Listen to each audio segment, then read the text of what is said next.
Bismillahirrahmanirrahim. Assalamualaikum warahmatullahi wabarakatuh. Alhamdulillahilladzi bi ni'matihi tatimmu shalihat. Asyhadu an la ilaha illallah wahdahu la syarika lah wa asyhadu anna Muhammadan abduhu wa rasuluhu alladzi la nabiyya ba'dah. Allahumma shalli ala sayyidina Muhammadin wa ala alihi wa ashabihi wa man tabi'ahum bi ihsanin ila yaumiddin wa ba'd.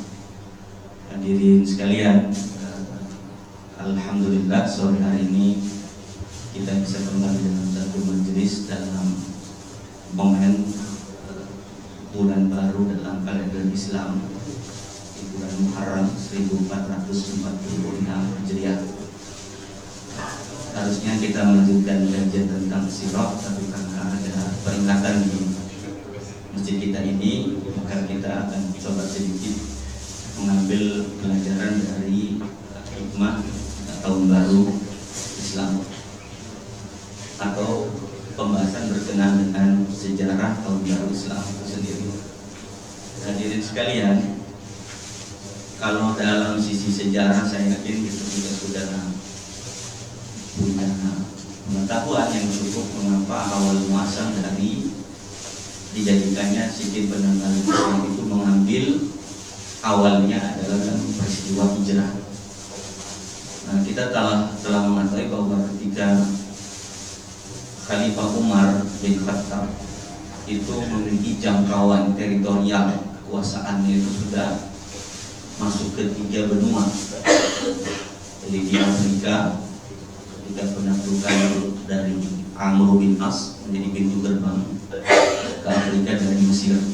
Nah, dengan demikian jangkauan kekuasaan itu sudah sampai di Afrika, dan yang kedua di Eropa, dan yang ketiga adalah di Asia itu sendiri. Sehingga untuk mengatur tata kelola pemerintahan, Umar bin Khattab perlu menyamakan tentang penamaan dari kalender itu sendiri, sehingga berkumpulah para gubernur, dan di antara mereka banyak juga para sahabat yang mengusulkan kalau kita memiliki kalender sendiri, kita mau mulai hitungannya dari mana? Itu ada banyak referensi masukan. Ada yang meminta kita hitung dari miladnya Nabi kita, ada yang meminta menghitung dari perang Badar, ada yang meminta dari Isra dan Mi'raj. Sehingga beberapa sahabat mengusulkan mengambil awal penanggalan itu dari peristiwa-peristiwa sejarah. Tapi kemudian Umar menetapkan pilihannya jatuh kepada peristiwa hijrah. Kata beliau, al-hijratu farraqa bainal haqqi wal batil. Aku menentukan hijrah. Itu kenapa? Karena hijrah itu adalah al-faruq. Makanya disebut Umar al-Faruq. Ya, Umar sang pembeda. Jadi hijrah itu tipe pembeda antara sesuatu yang buruk dengan yang baik. Sehingga spirit yang tertanam pada setiap pergantian tahun baru itu adalah spirit perubahan, spirit untuk berangkat dari satu keadaan yang lebih baik menjadi paling baik, dari yang kurang menjadi yang lebih. Nah, itu sepintas tentang awal muasal dari penanggalan Hijriah. Nah, tapi saya tidak ingin terlalu fokus di situ. Nah, yang paling penting adalah satu, kata hijrah ini dalam Quran itu disebutkan di 31 ayat dengan bentuk kata sifat dan kata kerja. Dari kata sifat dan kata kerja ini lebih banyak nanti kepada kata sifat. Jadi kalau dalam Quran Allah mengatakan innal ladzina amanu wajahadu wahajaru wajahadu, sesungguhnya orang-orang beriman berhijrah dan berjihad. Itu dalam bentuk kata kerja. Tapi kadang Allah juga mengatakan innamal mu'minuna alladzina, itu kata sifat. Wal muhajirin, itu kata sifat. Wal mujahidin, itu juga kata sifat. Jadi kalau disebutkan kata-kata tersebut, mengapa ada 2 pengertian, sifat dan kata kerja? Nah, ini yang menarik, yang harus kita jadikan spirit dalam setiap kita membahas tentang hijriah. Ini poin pertama, ada di 31 ayat. Nah, yang kedua, apa spirit yang terkandung di dalamnya? Baik jamaah sekalian, sekarang apa yang menyebabkan Nabi hijrah dari Makkah menuju Madinah? Pasti kita sama-sama paham bahwa jawaban kita, suasana kota Makkah tidak lagi kondusif untuk menjalankan agenda-agenda agama. Saat itu baru 2 syariat saja, belum turun zakat, belum turun haji, baru 2 syariat saja. Tapi Mekah itu tidak kondusif secara umum untuk tumbuhnya iklim orang beragama saat itu, sehingga ini kadang memaksa Nabi itu untuk keluar dari Mekah. Maka perlu hijrah, perlu pindah. Nah, yang kedua hadirin sekalian, makna terdalam lagi adalah agama itu butuh tempat, butuh ruang untuk tumbuh berkembang. Jadi Islam ini nilai, tapi nilai ini hanya bisa tumbuh pada keadaan-keadaan yang akan membuat nilai ini besar. Orang baik tapi di tempat yang salah, atau spirit yang ingin tanamkan adalah memperbaiki keadaan. Maka hijrah itu adalah satu pilihan. Nah, coba perhatikan, waktu di Mekah itu sudah turun ayat tentang Ar-Rum, Ghulibatir Rum, kalimatnya begitu, Rom akan kalah. Padahal dulu di benak sahabat itu jangankan berpikir Romawi, di depan mata ini sedang diganggu oleh Quraisy. Tapi skala peradaban saat itu yang paling kuat Persia dan Romawi. Jadi kalau kita bisa bayangkan dulu itu Allah sudah memaksa dalam jangkauan pikiran kaum muslimin, Rom itu satu yang jadi jangkau. Jadi kita lihat plafonnya itu dibuat tinggi. Tapi perasaan sahabat itu tidak mungkin mengukur saat itu. Rom itu kan masih terlalu besar, adidaya, superpower, negara besar. Tapi faktanya saat itu usia Islam baru kurang lebih 7 tahun. Sedang dikejar-kejar, kalau berdakwah bersembunyi-sembunyi. Tapi Allah tidak melihat bahwa itu fakta yang kalian malah disinggung Allah. Allah tidak bilang kalian sudah dikejar-kejar, tapi yang Allah katakan alif lam mim wa ghulibatir rum fi bid'i sinin, bahwa dalam beberapa tahun ke depan Rom itu akan jatuh. Jadi kita lihat sini, untuk hijrah itu yang paling penting adalah jangkauan pikiran kita, jangkauan visi kita itu harus lebih besar daripada masalah kita. Jadi kalau hidup itu cuma jangkauan kita itu hanya diukur dari apa yang kita pikirkan. Nah, kalau problem di pikiran kita hanya memikirkan hal-hal yang kecil, pikirkan hal-hal yang terbatas, maka dalam ilmu kedokteran itu kalau niat itu penting. Makanya kan dalam hadis hijrah, innamal a'malu binniyat, sesungguhnya setiap amal itu tergantung niat. Faman kana hijratuhu ilallah wa rasulihi, barang siapa yang hijrahnya itu untuk Allah dan Rasulnya, pasti dapat. Jadi jangkauan pikiran itu dapat. Tapi kalau dalam pikiran kita ini kita hanya memikirkan dunia, yusibuha, yang kita ingin target, atau ada yang berhijrah sahabat-sahabat karena ingin imra'atun yukihuha, karena ingin menikahi seorang perempuan karena ada di Mekah yang tertindas, dia pindah ke Madinah. Aku ikut juga karena ada yang diincar situ. Itu juga orang dalam kereta orang berubah, niatnya beda-beda, maka dia akan dapatkan sesuai dengan porsinya. Jadi kalau dalam hidup ini pikiran kita rendah, energi kita akan berkitar di situ. Kalau dalam hidup ini kita cuma pegang uang, menganggap, dulu saya mungkin waktu tamat kuliah itu menganggap uang 1 juta itu atau 3 juta itu mungkin ditambah besar Pak ya. Apalagi Bapak dipajak, yang itu kan bukan jutaan, di miliaran itu.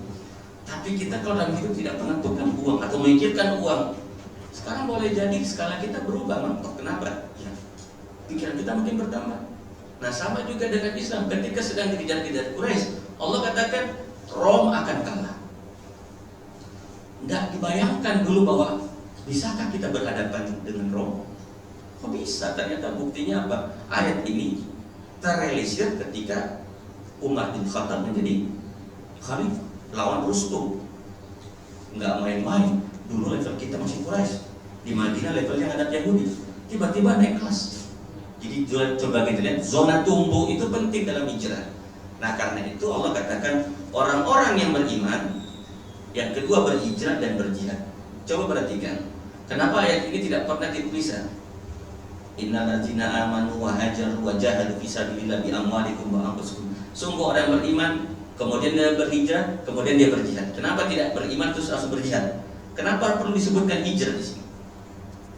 Ada satu mufassirin yang menarik, bahwa kenapa hijrah di tengah? Karena dia dibutuhkan oleh ayat pertama dan yang kedua. Orang beriman tanpa hijrah tidak mungkin. Dan orang yang ingin berjihad tanpa hijrah juga tidak mungkin. Contohnya apa? Iman ini adalah afiliasi, mengatakan saya berada di mana? Oh, saya beriman. Rob saya Allah. Apakah cukup? Tidak. Karena konsekuensi dari iman itu punya banyak tuntutan. Maka orang yang kemudian berhenti di skala iman, tapi tidak ada dorongan hati untuk hijrah, pindah, tidak bisa. Nah sebaliknya, untuk orang bisa berjihad, jadi itu artinya apa? Kontribusi. Dalam Al-Quran itu kalau orang sudah berjihad cuma dua elemennya, amwal wal anfus, harta dan nyawa. Saya yakin kalau kita list, ini yang paling mahal dalam diri kita kan, nyawa paling tinggi pasti itu. Yang kedua harta. Nah bayangkan kalau orang berjihad, tidak mungkin orang memperjuangkan dua elemen yang berharga itu kecuali dalam rangka dia berkontribusi, entah itu untuk dirinya atau dia memang bangkit karena ingin yang lebih besar. Maka kalau ingin berjihad tidak mungkin kalau tidak berhijrah. Dan jadi di sini pentingnya kenapa tadi Allah banyak menyebutkan kata hijrah dalam bentuk kata kerja ketimbang kata sifat. Kenapa? Untuk menjadi sifat, menjadi satu yang melengket pada diri kita, diusahakan, dikerjakan terus menerus supaya dia menjadi kata sifat. Oh memang orang itu orang yang bersungguh-sungguh dalam hidupnya. Kenapa? Dia tidak membangun karakternya kecuali sesuatu yang terus berulang-ulang dia perjuangkan, jadilah sifat itu. Oh si A sifatnya A. Kenapa? Karena dia berjuang. Nah seorang mukmin dalam hidupnya pun demikian hadirin sekalian. Nah ini poin yang kedua yang saya ingin sampaikan, mengapa dalam 31 ayat tentang hijrah itu bentuknya lebih banyak kata kerja. Dan yang ketiga hadirin sekalian, bagi Allah Subhanahu wa taala, hijrah itu secara makna lugawi artinya pindah. Hajaran yuhajiru, hijratan, pindah, bergerak. Jadi esensinya kita itu manusia bergerak jamaah sekalian, bukan manusia pindah dapat tetap. Kalau kita bergerak, pindah, kita hidup. Ini dulu kita pegang. Air yang mengalir, yang berusaha bergerak mencari alirannya, dia pasti akan hidup, bersih. Mungkin batu yang dia lewati akan memfilter, mungkin tumbuhan yang lewati akan memfilter, ujungnya bersih karena dia bergerak. Tapi kalau air tidak bergerak, dia diam saja situ. Awalnya mungkin dia bersih, tapi seiring dengan waktu bisa berubah bentuk, rasa. Kenapa? Dia tidak cukup menggerakkan diri, maka dia akan mati. Nah sama kita Pak. Saya yakin kita ini hidup, ada yang sudah kepala 5 di sini, mungkin menjelang pensiun namanya. Kalau dalam hidup ini Allah kasih kita itu beban, dan beban itu sudah ada rumusnya Pak. Pasti akan Allah berikan beban kecuali kita pasti sanggup keluar. Tapi kalau mental kita tidak tumbuh seperti tadi itu disuruh melihat Romawi akan kalah, masalah depan mata Quraisy. Tapi kalau sahabat tidak dikasih frame itu, maka yang terjadi adalah zona menyerah. Boro-boro kalimatnya begini. Kenapa sih Allah kasih kita suruh bilang Romawi akan kalah, di depan kita di Quraisy? Mungkin Bapak masih ingat waktu peristiwa perang Khandaq itu kan Nabi harus membuat parit. Tiba-tiba ada batu yang besar sekali di satu tempat sektor penggalian itu, ada satu tim yang gagal menyelesaikan tepat dengan waktu. Sehingga ketika dievaluasi, ini ada satu celah. Kalau tidak selesai ini sektor ini, orang Quraisy bisa masuk ke Madinah. Maka semua orang dikerahkan ke sana mengajukan batu besar, tidak ada bisa. Yang paling besar badannya tidak bisa. Dan ceritanya kita tahu Rasulullah turun tangan. Dan waktu turun tangan beliau mengangkat dan mengucapkan takbir Allahu Akbar sebanyak 3 kali. Ada percikan api kan? Ketika kelihatan api, apa ucapan Nabi yang kita tahu? Ada yang hafal ini ketika jebar gitu? Kan Rasulullah bilang Kisra kan kalah. Romawi, Kaisar Romawi. Kaisar Romawi sudah disebutkan. Sahabat kalau mungkin ini kok sabdanya nggak relate banget dengan keadaan, nggak tahu keadaan kita. Ya Rasulullah, kita ini loh sudah musim dingin, kelaparan, depan kita ini pasukan Nazar. Harusnya kan kalimat itu tenangkan kita lah. Ini malah kalimatnya Kisra akan kalah. Ya di depan mata kita bukan Kisra dia lawan. Coba perhatikan. Itu cara Allah membuat orang itu tumbuh. Kenapa? Plafon pikirannya dikasih besar terus. Mentalitasnya dibuat tumbuh. Ya memang seperti itu zaman sekalian. Kalau masalah kita dalam hidup cuma kecil-kecil aja ya, kalau mau bersyukur ya alhamdulillah. Tapi jangan-jangan itu cara Allah membuat kita tidak tumbuh. Tapi kalau hidup lihat wajah bapak-bapak ini, insya Allah wajah-wajah banyak masalah. Makanya wajah-wajah tumbuh semua di sini, ya kan? Tahun 1446 target pajak pasti tinggi, iya ya. Pendapatan negara ini harus dikejut, utang ini banyak. Bapak di ujung tombak ini, kalau nggak ada masalah itu nggak tumbuh. Ini gimana caranya menutup celah negara ini, defisit negara? Pas bapak di ujung tombak ini. Ya karena saya kadang di badan pajak daerah, kalau pendapatan asli daerah kurang, kan insentifnya nggak dapat Pak ya. Upah pungutnya itu ada diatur, sama semangatnya begitu. Jadi Allah juga bilang, hei kaum muslimin, ada pajak yang kamu harus keluarkan kalau ingin besar. Pajak itu ongkos jiwa yang harus dibayar oleh setiap muslim. Kenapa? Yang kau dapatkan besar. Jadi kalau ada masalah, nikmati sih masalah itu, cara Allah naikkan kelas kita. Sehingga sahabat ketika dilihat percikan Roma akan kalah, Persia akan kalah. Ada sahabat yang mengukur jarak antara pukulan batu itu dengan benar-benar Kisra hancur, Persia hancur, dan di bawah itu kemudian kaum muslimin. Pada pukulan yang ketiga, kemudian Rasulullah mengatakan kepada sahabat Sa'd bin Mu'adz, kelak kau akan pakai mahkotanya Kisra. Mahkotanya itu yang raja itu, yang emas. Itu sahabat yang ditunjuk, kamu akan pakai ini. Maka ketika Umar bin Khattab betul-betul menaklukkan Kisra itu, mahkotanya diambil. Dia dengar Rasulullah pernah menyebutkan satu nama sahabat, panggil sahabat itu, kan kamu yang disebutkan oleh Nabi, kau yang pernah akan menyaksikan bahwa telah Kisra kau akan pakai itu, dipakaikan mahkotanya. Nah bayangkan itu tumbuhnya luar biasa. Jadi kalau orang hijrah spiritnya adalah spirit bergerak, tumbuh. Nah umur kita ini kan tidak tahu Pak ujungnya berapa. Makanya kata Umar, rahimallahu imra'an arafa qadra nafsihi. Allah itu sangat cinta sekali. Allah itu sangat rahmati orang yang ingin setiap harinya mengetahui kadar kemampuan dirinya. Jangan pernah Pak berhenti dengan titik pada setiap hari kita bangun dengan satu pertanyaan begini, Allah itu ingin saya mati menjadi apa sih? Allah itu ingin mencabut nyawa saya itu dalam hal apa? Selalu tanya itu. Jangan pernah merasa kuat, oh mungkin saya jadi pegawai ini sampai saya pensiun, kemudian saya nikmati anak cucu. Jangan seperti itu.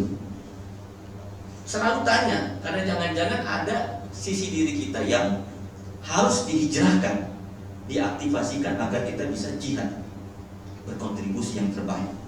Sehingga kalau kita meninggal nanti, bukan cuma satu unit kantor yang menangisi kita gitu, atau satu keluarga. Mungkin jangan-jangan banyak orang yang merasakan manfaat kita. Kenapa? Ya kita adalah orang yang selalu dalam hidup ini memperjuangkan kebaikan terus. Nah makanya coba perhatikan hadis itu, betapa Rasulullah dan kaum muslimin itu dibuatkan untuk senantiasa hidupnya berhijrah. Kapan-kapan kalau kita bahas di perang Khandaq itu kan kelihatan. Makanya sahabat yang ketika Rasulullah hancurkan itu batu dan memang benar-benar hancur dengan 3 ucapan Nabi itu, Kisra akan kalah dan seterusnya. Ayat yang turun saat itu justru seperti ini. Ayatnya mengatakan wa izzaghatil absar wa balaghatil qulubul hanajir wa tazunnuna billahi hatta zununa hunalika batuliyal mu'minina wa zulzilu zilzalan syadidan. Dalam surat Al-Ahzab di ayat 11 itu Allah katakan begini, ketika pendengaranmu sudah ketika matamu sudah tidak fokus karena panik depan musuh dikepung, kemudian napasmu sudah tersengal, pendek-pendek. Di kalimat ketiganya, watazununa billah, dan engkau sudah mulai menduga, memikirkan pikiran negatif tinggi. Watazununa billah hatta zununa, dengan pikiran yang buruk kepada Allah. Padahal waktu kayunya pecah itu batu, kita akan kuasai dunia. Tapi sahabat pada malam itu sudah mata nggak fokus, napas terengah-engah, sudah mulai berburuk sangka. Nah, ini cuma bilang aja kita ini menang. Nah, kita menang. Buktinya kita mau makan aja susah. Buktinya mau sholat aja susah. Takut kita diserang oleh musuh tiba-tiba. Wazulzilu, dan kami guncangkan zilzalan syadidah, hati kalian dengan guncangan yang dahsyat. Begitulah. Nah, adapun orang yang hijrah, orang yang akan tahu jalan. Kan ada pepatah, Pak, tak akan ragu bagi orang yang punya arah. Tapi kalau memang tidak ada arah, akan ragu. Kita ini kan kalau mau kantor ada tujuan kita. Tapi kalau orang suruh bangun, Pak, Bapak pergi, Pak, pergi, tidak punya tujuan, malah bingung kan? Mau kemana kita? Pernah Bapak alami itu, lagi galau, tanggal tua lagi galau, banyak cicilan, keluar naik mobil, naik motor, pergi kemana, tidak tahu tujuan. Kemana aja? Ya tidak akan pernah tersesat. Kenapa? Karena tidak punya arah. Begitulah orang dalam hidup. Kalau tidak punya tujuan, dia sebenarnya pada akhirnya tidak akan pernah tersesat, karena memang tidak punya arah. Tapi kalau orang punya tujuan, balik kepada Allah, berarti kontribusi, maka hijrah itu elemen yang mendrive dia pada titik dia di jalannya. Jadi jadilah orang yang muhajirun, orang yang hijrah pada makna lugawinya. Jadi mudah-mudahan kita ini adalah orang-orang hijrah. Nah, pada makna yang sifatnya asasi apa? Dalam Al-Quran Allah menggunakan kata hijrah untuk perbuatan meninggalkan yang negatif. Dalam surat Al-Mudaththir Allah berfirman, warujza fahjur. Kalimatnya fahjur, apa artinya? Terhadap dosa-dosa yang kalian lakukan, fahjur, tinggalkan. Jadi makna hijrah itu selalu meninggalkan yang buruk-buruk. Alhamdulillah, Pak, kalau dalam hidup ini kita diberikan nikmat berupa rasa itu. Pokoknya kalau yang buruk-buruk, ya kita mau tinggalkan, apapun itu. Kalau itu perasaan ada dalam diri kita, mau tinggalkan yang buruk, itulah nikmat, Pak. Itulah rezeki yang luar biasa. Kenapa? Kita diberikan filter untuk selalu mengatakan warujza fahjur, tinggalkan yang buruk-buruk. Terhadap dosa, tinggalkan. Kalau itu sudah sampai pada diri kita, itu yang dimaknai memperjuangkan dalam diri kita. Tapi kalau kita bahkan nyaman dengan perbuatan buruk, selalu bahkan tidak punya zona untuk keluar dari situ, nah ini yang repot. Nah, saya beberapa waktu ini lihat beberapa artis yang atau tokoh yang dia pindah dari zona nyamannya, padahal mohon maaf, dia mungkin bergelimangan, tapi bagi dia tumbuh, maka dia perlu hijrah. Dan hijrah itu ada ongkosnya. Sekali lagi, hijrah itu ada ongkosnya, tidak bisa tidak. Nah, karena itulah Allah Subhanahu wa Ta'ala perlu memperjelas bahwa waktu periode Mekah, periode Madinah, zona tumbuhnya kaum muslimin satu. Mereka naik kelas dari level Islam pada skala personal menjadi level pada skala komunal. Itu bedanya. Kenapa? Kalau di Mekah, zona Islamnya cuma zona dari diri ke diri saja. Sahabat cuma berani sholat diam-diam, sahabat cuma bisa berinteraksi Islam yang terbatas. Tapi ketika mereka hijrah, meninggalkan bahkan Mekah, meninggalkan Baitullah, sekali lagi meninggalkan Ka'bah sebagai simbol adalah market kaum muslimin, itulah magnet kaum muslimin, ditinggalkan. Bukan artinya meninggalkan simbolnya, tapi meninggalkan pikiran-pikiran itu. Saya ketika membaca penaklukan kota Mekah yang membuat saya, hati saya itu menemukan satu kata, ya. Waktu Nabi masuk ke Mekah di tahun 8 Hijriah dengan penaklukan kota Mekah, itu berhala-berhala dipatung di sekitar Ka'bah itu jumlahnya 360. Jadi di luar Ka'bah dengan dalam Ka'bah itu patung semua berhala. Itu tahun 8 Hijriah. Padahal waktu merubah arah kiblat Ka'bah dari Palestina ke Baitullah itu tahun 2 Hijriah. Jadi kiblat itu sudah dialihkan ke Ka'bah. Kalau orang berpikir, ya Rasulullah kan di Ka'bah masih banyak patung-patung, Rasulullah masih banyak berhala-berhala, kenapa sih kita orientasikan ke sana? Nah, yang menarik, ketika Rasulullah pernah dihancurin semua itu patung-patung itu, dijatuhkan. Beliau dari untanya dorong patung-patung yang besar dengan tongkatnya, jatuh. Apa maknanya? Ternyata menghancurkan berhala yang paling berat itu bukanlah menghancurkan patung-patung itu, tapi menghancurkan berhala-berhala pikiran yang menyebabkan orang itu membuat patung itu jadi Tuhan. Karena kalau mentalnya tidak dirubah, ya akan tetap jadi patung kan. Saya sudah bilang di tempat ini, orang kalau memang mentalitasnya pikirannya judi, mau disita lagi judi pun jadi judi juga yang lain. Apa saja jadi judi. Kenapa? Karena yang bukan dihancurkan bukan alat judinya, bukan media judinya, tapi yang tidak dihancurkan adalah pikiran-pikiran yang berkeliaran di kepala yang menyebabkan dia punya mental terjudi. Sama juga akhirnya apa? Berhala-berhala yang dihancurkan oleh Rasulullah itu pada akhirnya cuma patung, tapi sebelumnya Nabi telah menghijrahkan orang dari pikiran-pikiran itu dalam kepalanya. Itulah mana hijrah, dan itu tidak mudah. Nah karena itu jamaah sekalian, mudah-mudahan dengan semangat tahun baru Hijrah 1446 ini kita sama-sama mengevaluasi diri kita. Kalau hari ini umur saya sekian, ya Allah, kalaupun aku mati nanti di sekian umurnya, apa yang kau ingin aku hijrahkan setiap hari ini dari perbuatan-perbuatan ini? Kalau kita puas hari ini, hati-hati, itu godaan syaitan yang membuat kita akhirnya berhenti tumbuh lebih baik. Jangan pernah puas bahwa hari ini baiknya kita sudah di angka 10, tidak ada. Kalau perlu setiap hari kita bangun tidur, kita selalu mengatakan baiknya saya baru 0, supaya selalu terdorong itu semangat kita bahwa hari ini harus buat baik, hari ini baik, besok baik, lusa baik, tahun depan baik. Supaya apa? Kita jadi orang yang sifatnya baik. Kenapa? Kita memperjuangkan kebaikan itu, berjuang. Jadi orang yang hajar, memperjuangkan satu yang berubah, menjadi orang yang muhajirun, orang yang sifatnya selalu berbuat kepada yang kebaikan. Kalau kita siap dengan mental ini, insya Allah Allah akan membuat space pikiran kita akan besar. Semakin luas langit kita, tinggi plafon kita, jangkauan kita akan semakin luas. Tapi kalau hari ini kita berhenti baik, Pak, hari ini kita berhenti atau cukup mengatakan ini, jangan-jangan potensi kita itu tinggi, tapi dia terbangnya terlalu rendah. Muslim itu adalah orang yang selalu mempertinggi skala langitnya. Dengan demikian pikirannya akan luas. Dan saya ingin tutup. Kalau dalam satu rumah itu sesak pun orang. Kalau WHO, standar lembaga dunia kesehatan itu mengatakan satu orang itu butuh 7 meter persegi di satu rumah. Jadi kalau punya anak 3, suami istri berarti 5 ya, kalikan 7. Tipe rumahnya seperti itu. Artinya itu space yang dibutuhkan orang. Kalau ada satu ruangan, udaranya, sirkulasi, karena sempit itu membuat orang pikirannya itu jumut.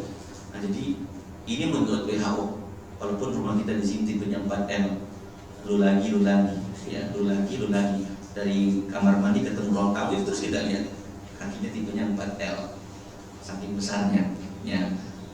Tapi kita bisa lihat kalau space kita itu seperti itu diatur oleh WHO, maka yang kita butuhkan adalah space dalam pikiran kita. Sudahkah kita luaskan? Kalau kita di rumah sempit, sesak, bahkan tidurnya mohon maaf, ada keluarga yang kadang satu pintu rumah itu nggak ada kamar tidur, tuh jejer kayak ikan asin. Itu bisa bayangkan tumbuh besarnya kayak apa? Saya nggak bisa bayangkan. Tapi ada yang memutuskan keluar dari tempat itu. Boleh jadi dia tidak tahu di depan mau jadi apa. Tapi setidaknya udara di luar lebih luas, itu satu. Dia sudah pasti dapat. Tapi apakah berhasil? Belum tentu. Tapi kalau dia di dalam rumah itu sudah pasti dia tidak dapat udara segar. Jadi orang yang berpindah dari satu keadaan, setidaknya kalau dia bergerak, dia punya 2 kemungkinan, berhasil atau gagal. Tapi kalau dia diam saja di tempat itu, sudah pasti dia gagal. Nah makanya mentalitas tumbuh kembang ini tidak semuanya. Makanya Rasulullah mengatakan, perbaiki niatmu, innamal a'malu binniyat. Sesungguhnya setiap amal itu tergantung niatnya. Faman kana hijratuhu ila Allah wa rasuli, barang siapa yang hijrahnya untuk Allah dan Rasulnya, dia akan dapatkan itu. Jadi semoga niat kita hari ini, yuk kita perbaiki, kita perbaiki lebih baik lagi, supaya yang kedua, space pikiran kita diperlebar.